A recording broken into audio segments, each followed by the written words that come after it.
Olá, querido aluno, querida aluna. Você que está se preparando conosco aqui na prova para o concurso de técnicos do INSS.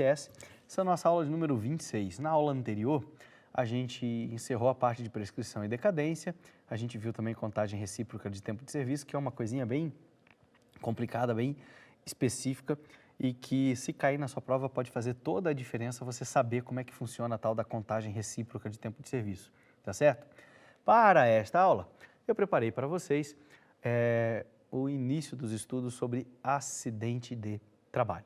O acidente de trabalho, ele serve para caracterizar aquelas situações em que a gente vai ter dispensa de carência, lembra? Acidente de qualquer natureza, incluindo acidente de trabalho ou doença ocupacional do trabalho. E ele vai servir para a concessão dos benefícios de caráter acidentário. Qual que é a importância dos benefícios de caráter acidentário? Primeiro, quais são os benefícios que podem ter caráter acidentário? Então vamos começar lá. Primeiro benefício que eu posso ter de caráter acidentário, auxílio doença. Segundo benefício, a aposentadoria por invalidez. Terceiro benefício, pensão por morte. E quarto benefício, auxílio acidente. Estes benefícios, eles podem ser concedidos com caráter acidentário. Por que que isso é importante? Por causa de um detalhezinho do artigo 109 da Constituição Federal. O artigo 109 da Constituição Federal, ele estabelece quais são as matérias de competência da Justiça Federal. Diz assim, ó, compete ao juiz federal julgar, vários incisos. Dentre os incisos tem um que fala assim, ó, exceto as causas de acidente de trabalho. Se você pegar a Constituição Federal, no artiguinho que fala da competência do juiz do trabalho, você vai ver que também vai ter um artigo falando exceto as causas de acidente de trabalho. Bom, você vai pensar comigo, mas peraí, professor, não é da Justiça Federal, não é da Justiça do Trabalho, Qual que é a justiça que sobrou? Justiça estadual. Então, por competência residual, as causas de acidente de trabalho, elas são de competência da Justiça Estadual. Isso é muito importante, galera, principalmente por conta da competência de julgamento para concessão e revisão desses benefícios. Porque se você for pensar que quem concede esses benefícios é o INSS, uma autarquia federal, vocês vão pensar que a competência é sempre da Justiça Federal. Nananina não. Se a causa envolver acidente de trabalho, a competência é da Justiça Estadual. A Justiça do Trabalho só vai ter competência para o julgamento de casos de acidente de trabalho, da indenização decorrente do acidente de trabalho, tá certo? E das verbas rescisórias decorrentes da estabilidade pelo recebimento de benefício por acidente de trabalho. Ué, professor, que estabilidade é essa? É o que eu ia falar para vocês na sequência.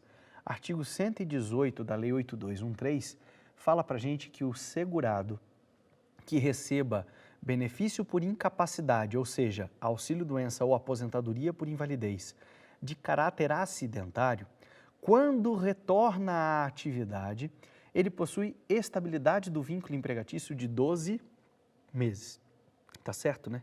Eu acho que sim, senão é assim.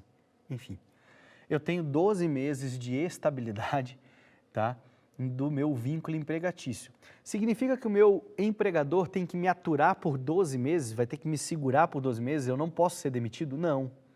É uma estabilidade idêntica, por exemplo, à estabilidade da gestante. Se eu quiser, eu posso mandar embora, só que eu tenho que indenizar. Eu tenho que indenizar todo o período de estabilidade mais os seus reflexos, tá certo? E neste caso a estabilidade é de 12 meses, tá certo?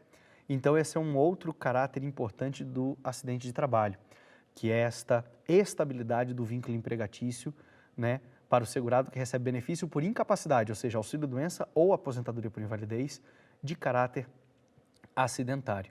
Então a gente precisa conhecer o que é acidente de trabalho, para a gente poder dizer se aquele benefício deve ser concedido com caráter acidentário ou não. Entenderam? Então, muito importante essa parte aqui, para que a gente possa estabelecer esses conceitos. Então vem comigo Vamos lá dar uma olhada no que é o tal do acidente de trabalho. Olha lá nos slides. Do artigo 19 até o artigo 23 da Lei 8213, a gente vai ter o que é o acidente de trabalho, o conceito do acidente de trabalho e assim por diante. De acordo com esses artigos, o conceito de acidente de trabalho pode ser dividido didaticamente em duas espécies, tá? O acidente de trabalho típico e as situações de equiparação a acidente de trabalho, ou seja, o acidente de trabalho equiparado.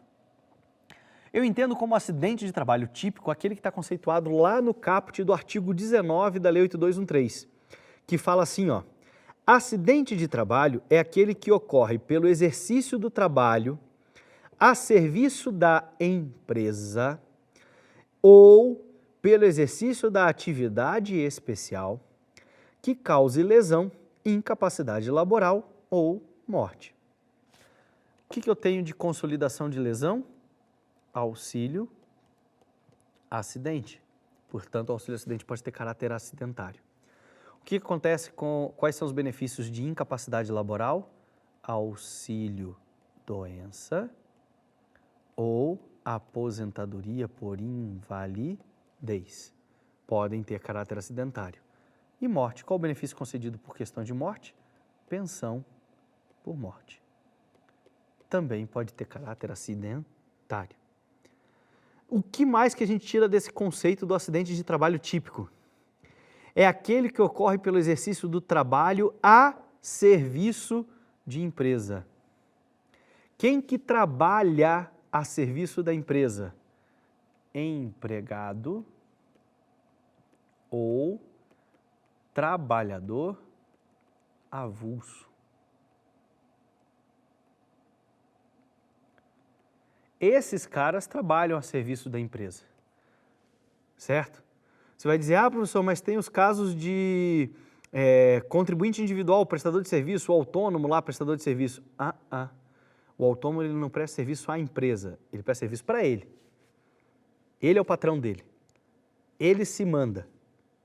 Aqui não, o empregado e o trabalhador avulso, eles estão prestando serviços à empresa. Eles estão sob as ordens da empresa, tá certo? Eles estão sobre a responsabilidade da empresa. Eles estão sob a tutela da empresa contratante. Essa é a ideia, tá certo?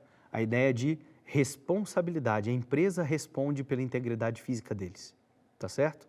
Então eu tenho que apenas o empregado ou o trabalhador avulso, ou quem mais? Pelo exercício de atividade de segurado especial. Não é atividade especial, atividade de segurado especial.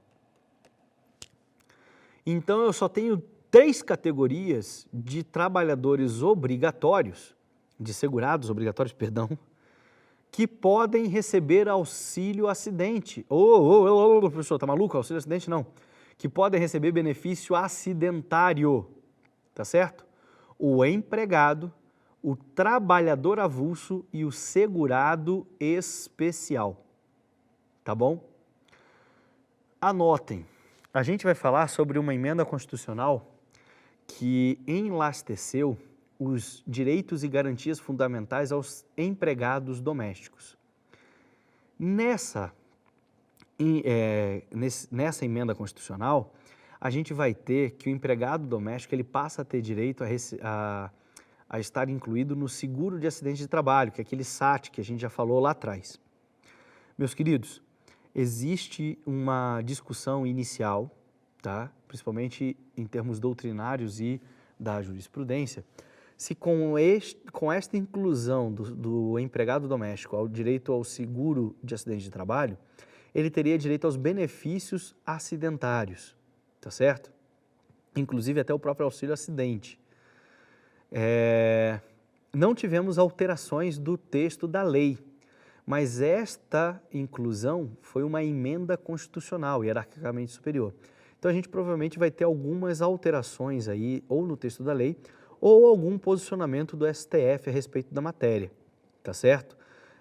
Mas ainda não houve tempo, então eu acho pouco provável que isso seja cobrado no seu exame. Caso isso seja cobrado pela banca examinadora, o que você vai ter que responder é que, por hora, de acordo com o texto da lei, o empregado doméstico não tem direito ao auxílio acidente e não tem direito aos benefícios de caráter acidentário.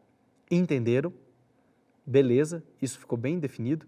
Depois, quando a gente falar dessa emenda constitucional aí dos empregados domésticos, eu explico isso de novo e volto com um pouquinho mais de calma, tá? Mas, por hora, o que a gente precisa entender é que só pode sofrer acidente de trabalho o empregado, o trabalhador avulso e o segurado especial. Tá certo? Beleza? Seguindo. É isso que está aqui, ó. Primeiro, quanto à incapacidade laboral, esta pode ser entendida quando a lesão causar perda ou redução permanente ou temporária da sua capacidade. Então, essa incapacidade laboral, ela tem que ser causada por uma lesão, tá certo?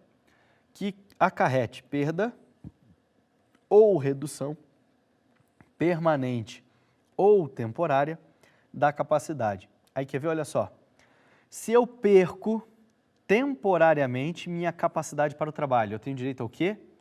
Auxílio doença, certo? Se eu reduzo permanentemente a minha capacidade laboral, eu tenho direito ao quê? Auxílio acidente.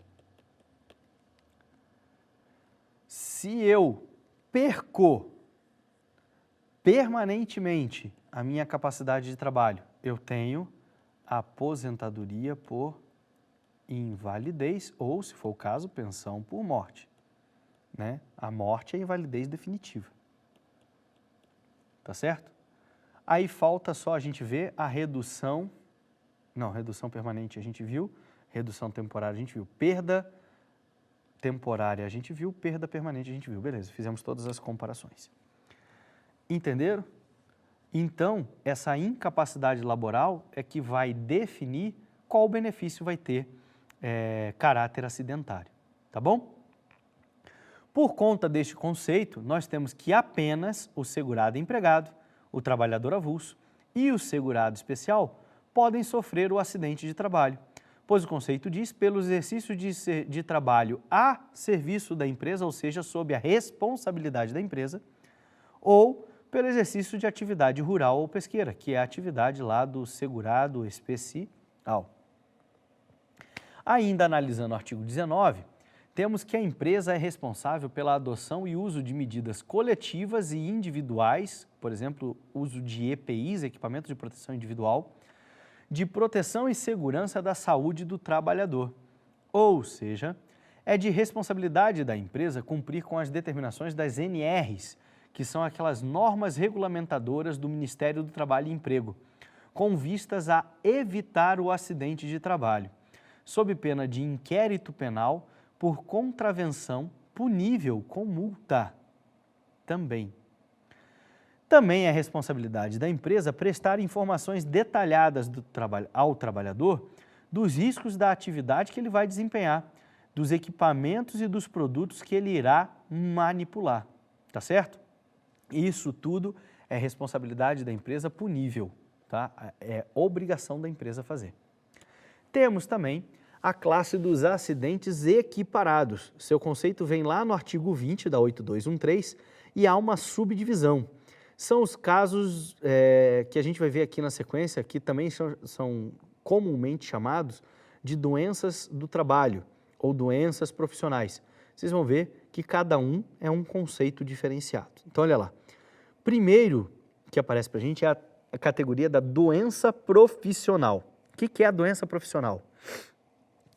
Doença profissional é aquela desencadeada ou produzida pelo exercício do trabalho peculiar a determinada atividade. Assim, ó, se eu não fizesse aquilo, eu jamais teria tal doença. Querem um exemplo? Caixa de banco versus LER.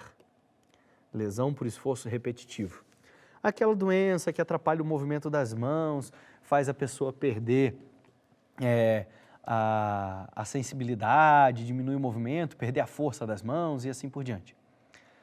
Se o cara não fosse caixa de banco, se ela fosse, sei lá, se a pessoa fosse secretário, porteiro, sei lá, qualquer outra profissão, advogado, médico, dentista, qualquer outra, ele não teria LER. Ele só tem porque ele é caixa do banco. Tá certo? Se isso ocorre e eu consigo comprovar essa situação, que a minha doença só existe por conta do exercício do trabalho peculiar de determinada atividade, ou seja, caixa de banco tem que estar digitando ali naquele teclado o tempo inteiro. Se você tenta acompanhar um caixa de banco quando ele está digitando aquela linha que seria o código de barras, ele tenta passar o código de barra da tua fatura, a maquininha não lê, daí ele tem que digitar os números referentes ao código de barras. Você já viu o cara digitando? Você não consegue acompanhar. Você não sabe que números que ele está digitando, de tão rápido que o cara digita. Entenderam? Ele tem que estar o dia inteiro fazendo isso. Então, a velocidade, a constância, a regularidade da repetição dos movimentos leva ao desenvolvimento da lesão. Tá certo? Nesse caso, se eu conseguir comprovar que eu só tive essa lesão por conta da atividade que eu exerço, eu tenho uma doença profissional. Tá certo? Seguinte, a doença do trabalho. Doença do trabalho é aquela adquirida ou desencadeada em função de condições especiais de trabalho. Ué, professor, não é a mesma coisa? Aqui, ó, é pelo exercício regular e peculiar que a atividade requer. Então, como eu dei o exemplo para vocês, o caixa do banco precisa digitar o dia inteiro. Isso é uma atividade especial, uma condição especial de trabalho? Não. Por que não? Dá direito à aposentadoria especial? É isso aí. A pegadinha é essa. Quando eu tenho uma doença do trabalho, eu tenho uma condição especial de trabalho. Então, eu vou estar trabalhando sujeito a insalubridade, periculosidade, essa aqui um pouco menos, mas também, ou penosidade. Em qualquer uma dessas condições, ou, para facilitar, condições das atividades especiais, que o INSS permite a aposentadoria especial. Se eu adquirir uma doença em função, ou desencadear uma doença em função desta condição especial de trabalho, eu tenho direito a equiparação a acidente de trabalho. É uma doença do trabalho. Querem um exemplo? Doenças... Como é que é? Não é isso. É DPOC. É doenças pulmonares obstrutivas crônicas. Ou seja, doenças do aparelho respiratório. Versus mineiro de subsolo. Aquele cara que trabalha 100 metros abaixo do nível da terra. Tá certo? Ele trabalha dentro do buraco, literalmente. Lá embaixo, o ar é muito contaminado, você tem muitas partículas suspensas, você tem minérios, você tem pó de carvão, por exemplo, enfim, você tem uma série de agentes suspensos no ar que estão sendo absorvidos pela respiração do trabalhador. Quando isso ocorre, e isso desencadeia uma doença que tem ligação direta com aquele ambiente insalubre, com aquele ambiente ruim de trabalho, com aquela condição especial de trabalho, eu tenho uma doença do trabalho. Beleza? Seguindo. Doenças ligadas ao trabalho.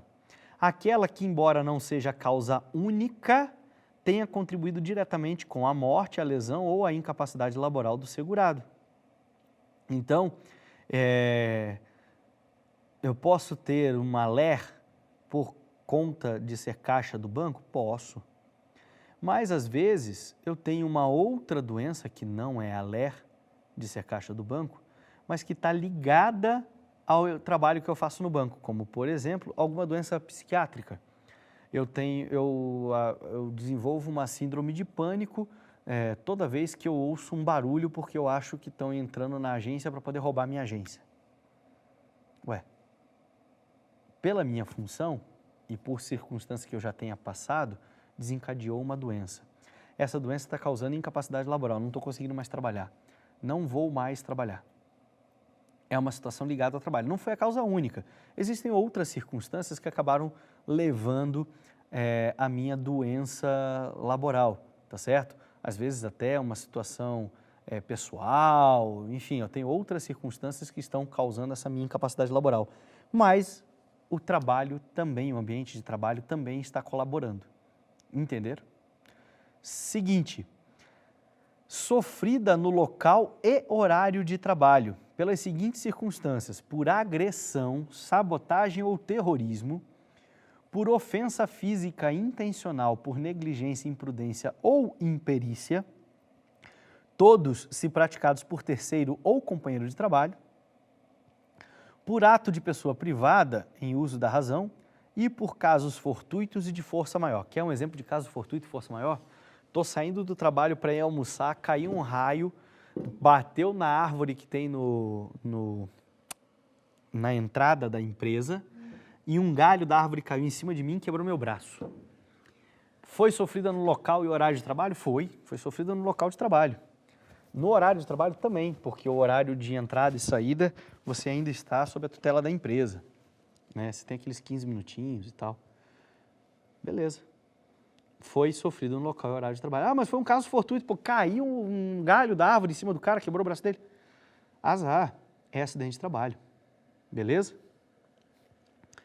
Contaminação acidental. Aquela que pelo exercício da atividade provoca incapacidade. Primeiro, tem que provocar incapacidade, não basta ser uma simples contaminação. Mas isso aqui é típico do pessoal da área da saúde, né? Ou o pessoal que trabalha aí com agentes nocivos, como por exemplo, produtos radioativos e assim por diante. Mas o que me vem mais fácil à cabeça, pense num enfermeiro que vai coletar sangue de um paciente e acaba, depois de coletar o sangue do paciente, acaba se perfurando com a agulha de maneira acidental, né? E esse paciente estava com uma bactéria, alguma coisa no sangue dele e o enfermeiro acabou desenvolvendo essa mesma doença e também teve incapacidade para o trabalho. É um dos casos, tá? Que descreve bem a situação. Detalhe, contaminação acidental, tá certo? Temos os casos sofridos fora do local e do horário de trabalho, que é quando na execução de ordem ou realização de serviço sob a ordem da empresa, por isso também que o contribuinte individual acaba não podendo ser enquadrado aqui, prestando serviço direto à empresa para lhe evitar prejuízo ou proporcionar proveito, em viagem a serviço da empresa, ainda que em veículo próprio do segurado, e no traslado casa-trabalho-casa. Ué, professor, quando eu saio de casa vou para o trabalho, quando eu saio do trabalho vou para casa também? Também. São equiparados a acidentes de trabalho. Pô, mas foi acidente de trânsito, eu estava de moto, o cara furou o sinal vermelho e bateu em mim. Sim, você estava saindo do trabalho? Estava. Estava indo para casa? Estava. Pronto. É acidente de trabalho. Tá bom? É considerado horário de trabalho, inclusive aquele em que o segurado estiver em refeição, descanso ou para satisfação de outras necessidades fisiológicas, número 1 e número 2 no banheiro, no local de trabalho ou durante a realização do próprio trabalho. Não são consideradas como doenças do trabalho, isso aqui é importante. Doenças degenerativas, doenças inerentes ou típicas do grupo etário, ou seja, de acordo com a minha faixa etária, com a minha idade, a que não produzem incapacidade laboral, porque como a gente já viu, eu preciso ter incapacidade para o trabalho. Vou voltar lá atrás, ó. Está lá no conceito. Cadê? Que cause lesão, incapacidade laboral ou morte. Se não causar isso, já era. Não é acidente de trabalho. Tá certo? Doença endêmica incidente em região de habitação do segurado, por exemplo, dengue. A dengue, em algumas épocas do ano, ela é considerada uma endemia. Ela atinge toda uma região e todo mundo fica sob alerta, tá certo? Do risco de contaminação com a dengue, tá? Se eu moro nessa região, sou funcionário de uma empresa e peguei a dengue, isso não é um acidente de trabalho. A não ser que eu comprove que a doença é resultante de exposição forçada pela natureza da minha atividade. Por exemplo, eu sou agente de saúde e o meu trabalho é encontrar os focos da doença da dengue, de reprodução lá do mosquito transmissor da dengue. E aí, como o meu trabalho é estar nos locais em que há foco da doença, para poder limpar, né, esses focos, então eu estou lá verificando caixas d'água, estou verificando vasos de planta, aquela situação que a gente já conhece, e aí eu contraí essa doença endêmica, então, por força do meu trabalho, que me obriga a estar exposto à doença o tempo inteiro, aí sim é considerado acidente de trabalho, tá certo? Não se considera agravamento do acidente de trabalho quando há lesão resultante de acidente de outra origem que se associe ou se superponha ao acidente de trabalho. Então, por exemplo, sofri um acidente de trabalho. A gente já viu que traslado casa-trabalho-casa gera acidente de trabalho. Sofri um acidente de carro, bati, estava chegando na empresa, quebrei minha perna, estou incapacitado para o trabalho durante os próximos 4 meses. Tive que fazer cirurgia e tal. Aí eu estou em casa, andandinho de muleta, perdi o equilíbrio, caí da escada, quebrei a outra perna. Foi um acidente doméstico, não tem nada a ver com acidente de trabalho, ou seja, outra origem. E este acidente se superpôs, porque essa lesão foi mais séria, quebrei o fêmur, tive que fazer cirurgia e tal, vou ficar mais uns 9 meses parado. O que vai acontecer? É considerado acidente de trabalho a primeira situação. A partir dessa segunda situação, em que eu tenho uma associação ou uma superposição ao acidente de trabalho, e é uma doença de uma lesão de uma outra origem, eu tenho um benefício normal, benefício previdenciário. E aí eu deixo de receber o benefício acidentário, tá bom? Opa, comunicação de acidente de trabalho vai ser o nosso assunto da próxima aula, beleza? Galerinha, não deixem de utilizar os recursos disponíveis na prova, principalmente o nosso banco de questões. Lembrem-se que a gente tem que exercitar bastante, tá, a matéria. Na próxima aula a gente vai falar sobre a comunicação de acidente de trabalho, nexo técnico epidemiológico previdenciário, adoro essa palavra.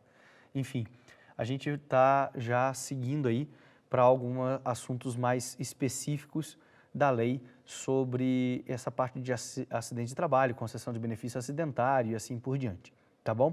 Uma outra coisa que é muito importante que a gente não pode esquecer do acidente de trabalho é que ele serve para aquele cálculo lá do FAP ou do FAT, né? Que ele pode aumentar ou reduzir a contribuição do SAT da metade até o dobro. Então eu posso reduzir a metade ou até dobrar a contribuição do SAT, tá certo? Então também é outra circunstância de importância para a caracterização dos acidentes de trabalho. Não se esqueçam disso. Então a gente tem que saber bem direitinho esses conceitos aí, porque eles têm vários desdobramentos que acabam refletindo lá na concessão dos benefícios e também na questão das contribuições previdenciárias. Uma outra situação também inerente aos acidentes de trabalho é que os benefícios gravados com acidente de trabalho forçam a empresa a permanecer contribuindo com o FGTS para o trabalhador. Portanto, o trabalhador que recebe auxílio-doença acidentário ou aposentadoria por invalidez acidentária, durante o período de recebimento do benefício, tem o depósito de FGTS garantido pela empresa. Pelas seguintes circunstâncias. Primeiro, a gente já viu que O segurado que recebe auxílio-doença ou aposentadoria por invalidez, ele não pode ser demitido. O contrato de trabalho ele fica suspenso. Durante o recebimento desses benefícios, se eles não têm caráter previdenciário, então a empresa não precisa fazer a contribuição. Agora, caso eles tenham caráter acidentário, a empresa deve continuar pagando o FGTS, fazer o depósito de FGTS, e isso lá na frente vai se refletir em favor do segurado, que vai ter direito a sacar um valor maior de FGTS. Se o benefício for de caráter previdenciário, a empresa não é obrigada a continuar a fazer essas contribuições. Beleza, galera? No mais, bons estudos, um forte abraço e eu encontro vocês na nossa próxima aula. Até lá, valeu, tchau, tchau!